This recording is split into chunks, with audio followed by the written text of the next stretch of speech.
what about AOC's famous world ending in 12 years claim? How does the source interpret that? The source claims AOC misinterpreted a UN report. The report apparently estimated 12 years to reduce carbon emissions before significant climate changes happen, like by 2100. But the source says she framed it as the world literally going to end in 12 years. Mr. Reagan's analysis further contends that even if the UN just cut all its emissions completely, it would have an imperceptible, maybe even an immeasurable impact globally, likening it to spitting in the ocean. And this whole idea of the U.S. setting an example for other countries, like China or countries in Africa, the source dismisses that as historically just not true. So a pretty strong dismissal of the impact of U.S. action alone there. And how are critics of the Green New Deal itself characterized by the source? Are they just seen as climate deniers? Not exactly. The source states that people who critique AOC's proposals aren't necessarily scared of climate change itself.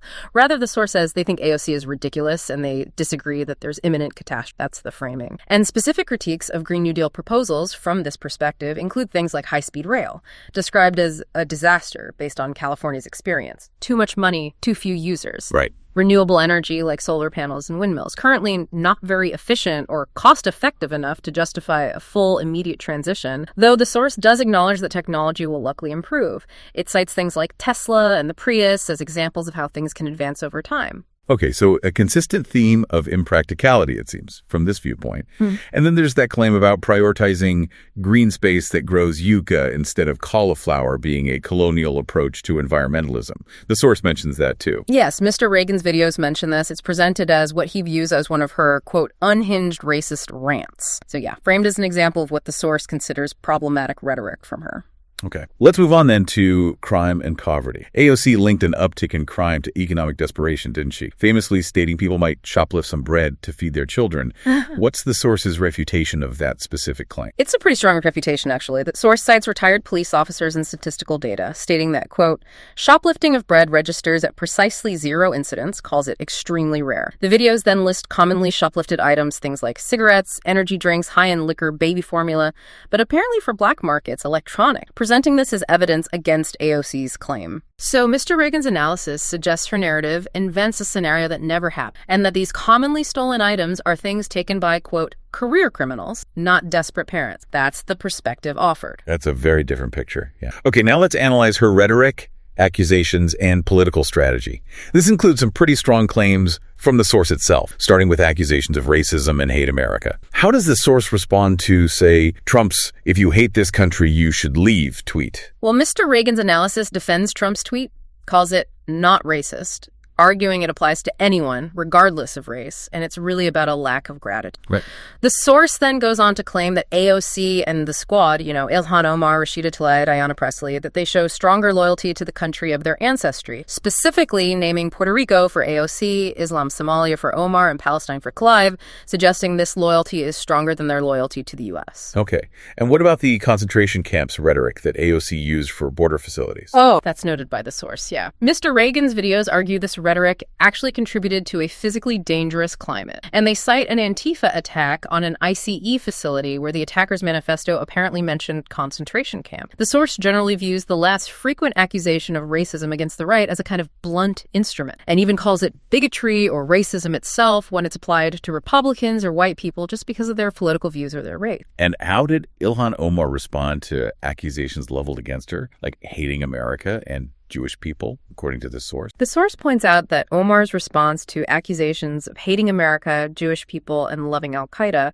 was to deflecting to Trump's past actions, like the Central Park 5 case, and accusing him of racism. But Mr. Reagan's analysis disputes this. It notes Trump also called for the death penalty for a white synagogue shooter, and states that criticizing a black person doesn't automatically make someone racist. That's the counter-argument presented. The source also critiques AOC and others for referring to the president as the occupant, views it as disrespectful, calls it a mirror hate fest, rather than, engaging with actual policy. A significant chunk of the source's critique seems to delve into claims about AOC's perceived lack of competence and these persistent puppet allegations. Let's unpack those, starting with examples given for her supposed lack of competence. Sure. Several examples are cited in the videos. One is AOC misstating the 3 branches of government: executive, legislative, judicial, calling them chambers instead. Another is her claim that low unemployment figures are just because people are having 2 jobs, which The source says shows a misapprehension of how unemployment is actually measured. The Bureau of Labor Statistics uses monthly household surveys, counting individuals looking for work, not just jobs held. Mr. Reagan stresses this distinction is pretty crucial for understanding the real employment picture. Okay. There's also her stated belief that there are a lot of people more concerned about being precisely factually and semantically correct than about being morally right. The source highlights that quote. And central to the source's overall critique is this puppet allegation, right? What's the core of that claim, particularly from Mr. Reagan? Right. Mr. Reagan claims AOC's messaging is simply not her own, that it's controlled by people far smarter than her.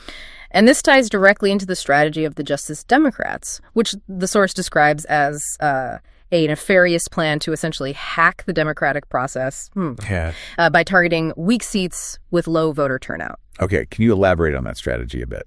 Yeah, so the Justice Democrats, they're this progressive pape trying to elect progressive candidates, right? Often challenging incumbents or going for open seats. The source outlines a strategy attributed to Zach Exley, who's described as the mastermind behind AOC and Justice Democrat. The strategy involves running progressive socialists as Republicans in really solidly Republican districts by convincing Democrats to switch parties just to vote in the Republican primaries.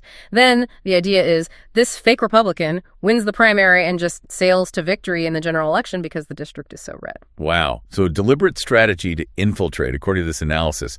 And this strategy apparently extends beyond just congressional seats. It does, yeah. Becky Bond, described as an associate of Exley, apparently implemented a similar strategy called Real Justice. This one focused on replacing district attorneys with progressive, notably fronted, the source says, by Sean King, whom the source explicitly accuses of promoting black supremacy. The overall aim, as stated in Mr. Reagan's videos, is basically to take over the government through elections at all levels, local, state, federal. That's a pretty sweeping strategic vision presented by the source, certainly. Finally, let's look at confrontations and this idea of a victimhood narrative. One notable incident mentioned was the confrontation with Marjorie Taylor Greene. Right. The source recounts this incident where Marjorie Taylor Greene confronted AOC in a hallway, apparently shouting questions about her policies and what the source frames as her perceived support for groups like Antifa and Black Lives Matter, which MTG called terrorists. AOC's reaction, according to Mr. Reagan's videos, was to throw up her hands and walk away. But later, she claimed Greene was stalking her, creating a hostile work environment, and that she needed increased security because... And how does the source interpret AOC's reaction and her statements